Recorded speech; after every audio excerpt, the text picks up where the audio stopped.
Bonjour les cadres, voici votre hôte Elfman pour ce premier hors-série qui va vous emporter dans un voyage dans l'espace et le temps vers une galaxie très très lointaine. Depuis quelques années et le rachat de LucasArts par Disney, la chronologie de l'univers Star Wars a pas mal bougé, comme on peut le voir dans les différents films et séries. The Clone Wars, Star Wars Rebels, Rogue One, Star Wars 7, Star Wars Solo, Star Wars 8, et maintenant Star Wars 9 et The Mandalorian. Et surtout les nombreux livres et jeux vidéo qui complètent l'univers. Toutes ces séries qui se passent dans l'univers canon tournent autour d'une seule famille qu'on ne présente plus, les Skywalker. Et de ses liens avec les Sith, Dark Plagueis le Sage, et surtout Siege Palpatine, plus connu sous le nom de Seigneur Noir des Sith, Dark Sidious. Dans son histoire mouvementée, la galaxie a connu plusieurs formes de gouvernement, mais celui qui marque le plus les esprits est sans doute l'Empire Galactique, dirigé par Palpatine lui-même.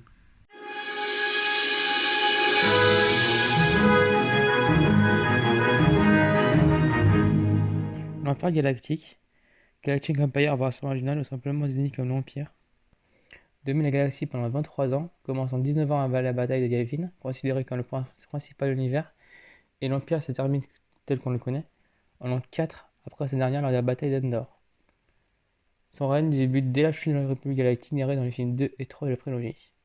Le seul empereur ayant dirigé l'organisation est Sheev Palpatine, c'est d'ailleurs lui qui a conduit à sa création, en tant que chancelier suprême de la République, comme on a vu à la fin de l'épisode 3. La capitale du gouvernement de l'Empire est Coruscant, peuplée par 1 trillion d'habitants et une planète entièrement recouverte de constructions urbaines. L'Empire de la domination a été vivement contesté par une résistance active, comme on l'a vu dans les trilogies originales, donc avec les batailles de Yavin 4, de Hoth et d'Endor. S'achève en réalité un an plus tard, suite à la complication du plan contingence et la partition de la galaxie en deux entités rivales, la Nouvelle République et le reste de l'Empire. Donc le plan contingence, c'est un plan militaro-politique créé par l'empereur lui-même, dont la partie visible, c'était l'opération Cendre, visait à la destruction de différentes planètes grâce à des satellites de disruption climatique. Donc les cibles étaient Naboo, Vardos et d'autres. Certaines planètes ont été détruites, d'autres non, grâce à le concours des forces de la Nouvelle République et des déserteurs de l'Empire, comme on peut le voir notamment dans le jeu vidéo Battlefront 2. Et cette opération se termine un an plus tard, donc à la fin de la bataille de Jakku, en 5 après Yavin, avec la réduction des forces de l'armée impériale et des mondes du noyau, et pour le traité de concordance signé à Tondrilla, auprès des émissaires de deux camps. Modma pour la Nouvelle République et Massameda pour l'Empire. Les galaxies sont divisées en deux. Les mondes du noyau reviennent aux forces de l'Empire, dirigées par le gouvernement de la République, et la Nouvelle République dans la bordure, dans la nouvelle capitale de Ocean Prime. De nombreux sénateurs, notamment issus des mondes du noyau, couragent cette sympathisants actifs de l'Empire. Ils combattent contre le gouvernement républicain, oui. Avant sa chute, comme on peut le voir le livre Le lien du sang de Claude Grey. Et d'ailleurs, il faut signaler que la Nouvelle République n'avait pas de capitale fixe, mais changeait de capitale au gré des gouvernements. Et d'ailleurs, conformément au plan contingence, une organisation, donc le premier ordre, a été créée et s'est mise en place, et violant plusieurs fois les traités d'ailleurs de la concordance galactique, et arrivé à sa pleine puissance au début de l'épisode 8 par la destruction de Ocean Prime. Le chef de l'Empire est l'empereur Palpatine, qui est entré en fonction 19 ans avant, à la bataille de Yavin, qu'on l'avait, et qui est tué lors de la bataille d'Endor, en l'an 4 après Yavin. Voici son histoire.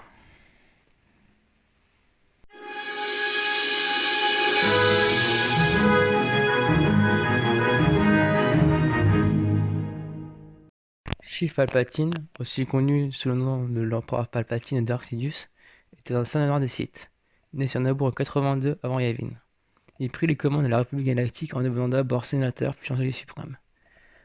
Un épisode qui donna narré à la fin du film 1. En 19 avant Yavin, il créa l'Empire Galactique avec son apprenti Dark Vador, comme on peut le voir dans le film 3 de la prélogie.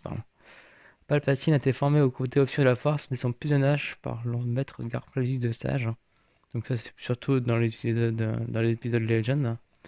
Et il s'est fixé en mission de rétablir l'ordre Sith. Mission qu'il accomplira avec succès dans le film 3 et de détruire le Jedi grâce à un vaste complot mené à l'échelle de la galaxie, le fameux ordre 66.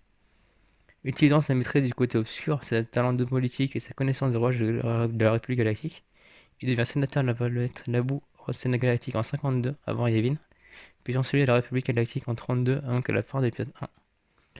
Réussissant à dissimuler soigneusement son identité de seigneur des Sith, il profite de la crise de sécession qu'il a lui-même initiée pour se faire voter les pleins pouvoirs pour le Sénat. Donc ça, on voit cet épisode au début du film 2. Contrôlant à la fois les séparatistes et la République, comme on peut voir dans les films. Il veille qu'à ce que le gars des clones tirent en longueur, donc il donne notamment la magnifique série de Clone Wars, et qui lui permet d'accroître sa mainmise sur la galaxie. En 19 après Yavin, pendant l'épisode 3, donc après avoir mis en place la fameuse Ordre 66, la Purge contre le Jedi, il s'auto-proclame empereur dans le Sénat, et fonde l'Empire Galactique, toujours dans l'épisode 3. Et oui, il fallait bien une liaison un jeu entre la trilogie originale et la prélogie. Et donc toujours dans l'épisode 3, il tire le Jedi Anakin Skywalker du côté obscur de la Force, en fait, Dark Vador. Son nouvel élève est bras droit, comme on peut le voir notamment dans la trilogie originale, où il commande les forces de l'Empire. Le règne de Palpatine s'achève dans l'épisode 6, à la fin duquel il est tué par Anakin Skywalker, donc redevenu Anakin Skywalker, en le 4 après Yavin. Palpatine a tenu le nom de Dark Sidious, qui était l'empereur, l'apprenti, disait aussi Dark Plagueis, mais surtout côté empereur, qui était sans le désir du futur chancelier Anakin Skywalker, parvenu à influencer les Midichlorians lui-même, pour créer la vie et protéger de la mort, créant peut-être Anakin Skywalker au passage, mais cela reste à confirmer.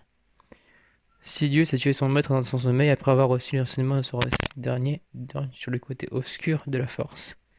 Et maintenant, nous allons passer justement à l'histoire de la Force et des Jedi et des Sith.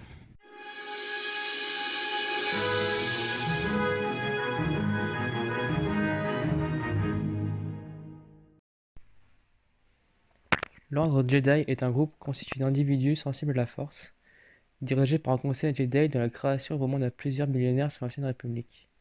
Sa création sera située vers 25 000 avant l'Empire, sur la planète Titon. Jedi, protecteurs unifiés par la croyance à la Force, sont issus d'une époque noble et civilisée de l'histoire galactique. Les origines de l'ordre ne sont pas connues avec exactitude, mais beaucoup de leurs histoires sont enregistrées dans des reliques connues sous le nom d'holocrons. Quelques holocrons Jedi rapportent que l'ordre serait intimement lié au monde d'Ossus, même si on pense aujourd'hui que l'ordre serait né d'un rassemblement d'érudits issus de plusieurs mondes qui utilisaient ce champ mystique appelé la Force. En combinant leur savoir et après de nombreuses expériences, ces érudits finirent par maîtriser la Force. Les premiers vrais chevaliers Jedi apparaissent dans les siècles qui suivirent la fondation de l'Ancienne République. Pendant les millénaires, le code Jedi n'a cessé de se modifier, mais son code reste le même. Il n'y a pas d'émotion, il y a la paix. Il n'y a pas d'ignorance, il y a la connaissance. Il n'y a pas de passion, il y a la sérénité. Il n'y a pas de chaos, il y a l'harmonie. Il n'y a pas de mort, il y a la force. Un conflit interne ébranla l'organisation, conflit connu sous le nom de Premier Grand Schisme, donc qui créa les premiers Jedi noirs, donc les ancêtres des Sith, 500 ans après la création de l'ordre. Et on pense que ce serait la création du code Jedi et l'unification des Jedi qui aurait créé le schisme et la création des premiers Jedi noirs. Beaucoup d'apprentis et beaucoup de maîtres ont quitté l'ordre, et une grande bataille sont suivies pendant 100 ans, et où les Jedi réussirent à gagner et à chasser les premiers Jedi noirs. Mais ces adeptes du côté obscur perdurèrent et causèrent d'autres conflits avec les Jedi jusqu'au second grand schisme de moins 7000, connu aussi sous le nom de 100 ans d'obscurité. Donc après ces 100 ans, les Jedi ont été bannis de la République et ont dû se réfugier sur une petite planète nommée Korriban, où ils rencontrèrent un peuple nommé les Sith. Ce peuple prit des étrangers sur des dieux, pour des dieux, et les Jedi noirs devinrent alors les seigneurs de la planète et firent enrichir des continents, ça pourrait, mais pas assez de puissance à mon avis, des temples et des monuments à leur gloire. Et donc 2 millénaires plus tard, les Sith s'étaient mélangés avec leurs anciens maîtres et formèrent une race donc, connue comme les Sith. Et ce terme engloba non seulement les peuples originaires de la planète, mais aussi les seigneurs noirs des Sith, qui sont les seigneurs de la planète et de l'ordre qui portent leur nom. Donc de nombreuses guerres qu'on peut imaginer avec la Terre, surtout quand les Jedi se rendent compte que les Sith existèrent de nouveau, et le dernier grand conflit, avant la guerre des clones, eut lieu sur le plaine de Ruusan, où le seigneur Sith, Kahan et ses troupes affrontèrent l'armée de la lumière. C'est de ce terrible affrontement donc, qui fut le dernier des nouvelles guerres Sith, un seul Sith survécut, le Sith Dark Bane, qui réussit à s'échapper du bain des Jedi et à fonder l'ordre Sith tel qu'on le connaît dans les films de la clandestinité. Donc cet ordre Sith, créé par Dark Bane, compte deux membres, un maître et un apprenti, pour éviter les querelles assassines et pour éviter que l'ordre de Sith n'éclate à nouveau. Donc le Sith est rentré en clandestinité, les Jedi pensaient que les Sith étaient éteints, et mirent des millénaires à se rendre compte que les Sith, surtout dans l'épisode 1 et 2, étaient de retour. Sous l'égide d'un mystérieux, comme on l'a vu, d'un mystérieux seigneur noir des Sith, nommé Dark Sidious. Et enfin, pour terminer, le credo des Sith est le suivant. La paix est un mensonge, il n'y a que la passion. Par la passion, j'ai la puissance. Par la puissance, j'ai le pouvoir. Par le pouvoir, j'ai la victoire. Par la victoire, je brise mes chaînes. La force me libérera. A bientôt les cats, n'oubliez pas de vous abonner et on m'a dit à l'oreillette de ne pas oublier la petite clochette pour ne rien manquer des futures vidéos, de partager et de tabasser ce petit pouce bleu. Allez, à bientôt.